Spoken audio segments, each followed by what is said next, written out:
સાથે લઈને ચાલતી એક એવી માળા છે કે દરેકે દરેક ભાષાઓને પોતામાં પરોવી દે છે।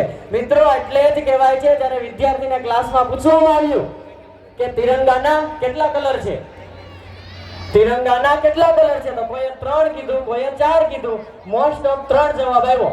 ત્યારે એક વિદ્યાર્થી ઊભો થઈને બોલ્યો, સર તિરંગાના 5 કલર છે। એને પૂછવામાં આવ્યું કઈ રીતે 5 કલર, કે એક કલર કેસરી, બીજો સફેદ, ત્રીજો લીલો અને ચોથો કલર છે અશોક ચક્રમાં આવેલો બ્લુ કલર।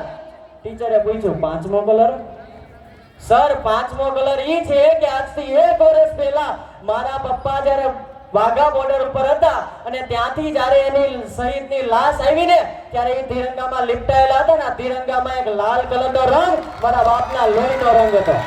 5મો રંગ છે રક્તનો રંગ। સાહેબ ભારત એ માત્ર નામ નથી, એક જીવતું જાગતું રાષ્ટ્રપુરુષ છે। ઘણી બધી વાર અહીંયાથી રજૂ થયું છે।